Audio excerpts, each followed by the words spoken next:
Hello, one and all. Today I'd like to tell you a story.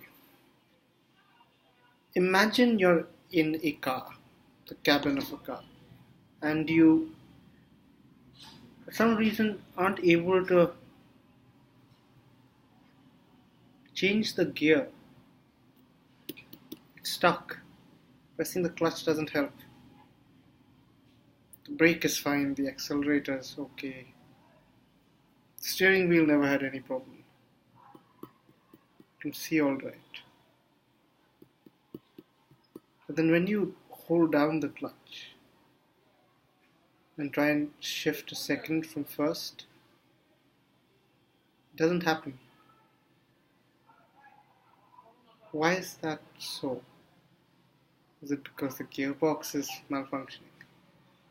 Is it because there's something wrong with the transmission?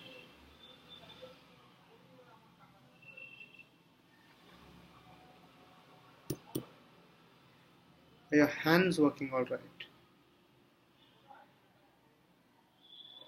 Do you know where you're going? I'm not sure yet, but I'm willing to ask such questions. It is exploited by all platform owners, including YouTube, Zuckerberg, and Facebook, and whatnot.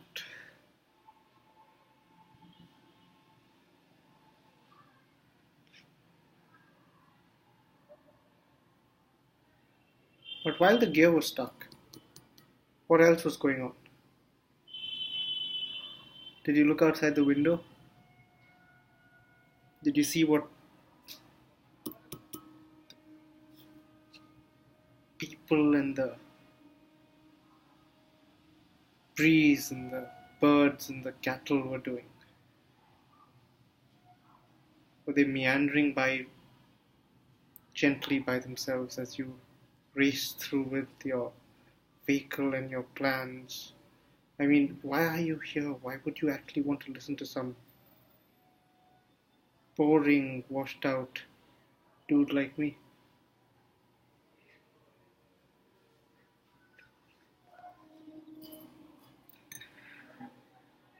Maybe you're nursing an addiction. Maybe you're trying to give one up. Maybe you're just trying to stay alive. I do not know. Which is why we ask. We inquire about what it is that we are yet to discover. What we may yet yearn to find out about. It is difficult to be able to pinpoint where exactly curiosity lies, but there is such a thing. It's not just directions on a road, it's not reducible to a map on a phone or anything of that sort. Inquiry is essential to almost anything. And yet, what drives inquiry? The will to live, the conditions of our lives, the fact that we are still trying to create a world where we are able to bring to bear the fruits of the past, the instruments and the industries which have provided us with a life that we enjoy today. I mean, it can't simply be about accelerating between goals, can it? But who asks such questions? I mean, what is a novel or a poem about? Is it merely an escape from the mundanities and the sounds, the hula of life that just swarms us? It's not just like swimming. You're doing more than that. You're thinking about your hopes, your aspirations, where it is that you're heading, what it is that you would do, perhaps yearning for a place that you think you belong. These are all questions we do not know. The comfort of long cherished companionship secures us from the breach of alterity, which is almost inevitable. I mean, think of it like this: you can plan your future, you can book a ticket on a train for a city, you can drive up to that platform,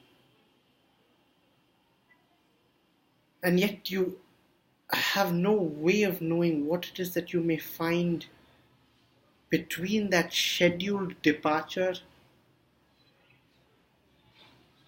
and your journey. Now, you don't know me from anyone, and I don't claim to be very much, but you need to be able to represent what you feel and think your life is to a form of life,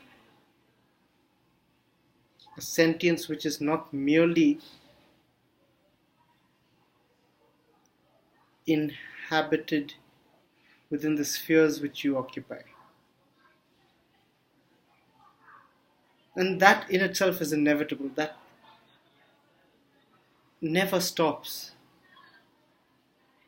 You can hear it in the churnings of the street as they discover life moving beyond what it is that they felt, they grasped and knew. Music is a place where we discover the sounds of cultures which we aren't perhaps educated or indigenous in. Cuisine is a place where we savor such alterity when we haven't already met it. So, where would you want to head to? That is a question. What concerns you? These are our questions. Why do we inquire?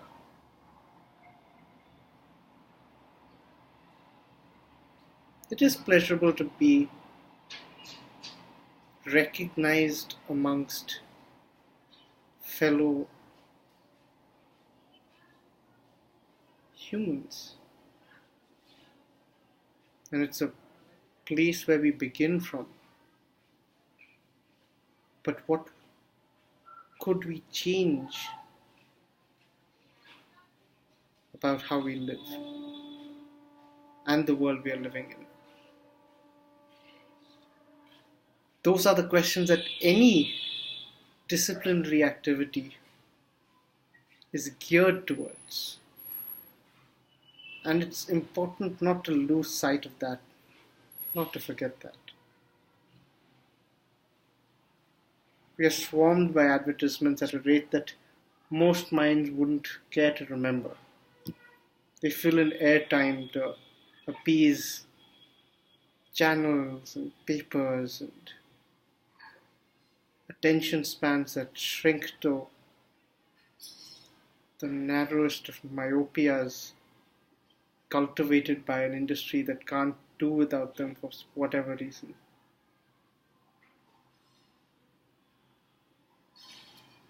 And yet we are here. And together we do make significant aspect of the world that we live in. There is nature that we draw from for resources, minerals, the air, water, all of the essentials, and yet we work upon it. To create what? Chair, tenements, door, bookshelf, a bed, technology, the internet, and communicative abilities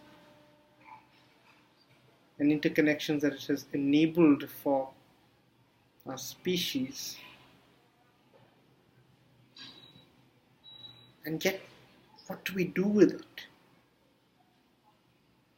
Flood social media with a stream of idiotic garbage that demonstrates that we are yet trying to do what exactly? Can it be delineated into projects? So for example, if you go to Instagram and you see all of those pictures of athletes training, I mean, that makes some sort of sense to me. You would want to be able to demonstrate what your practice is about. But then when it becomes merely about features within a platform like filters and a playful joke about their deployment, I guess there are limits to how long an inside joke can be perpetuated. I don't mean to be grim or grave or anything, but how do we begin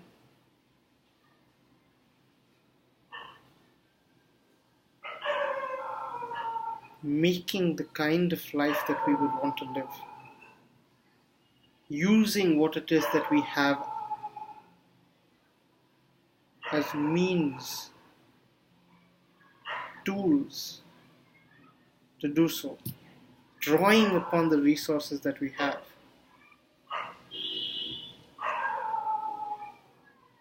These are the points that must not be forgotten.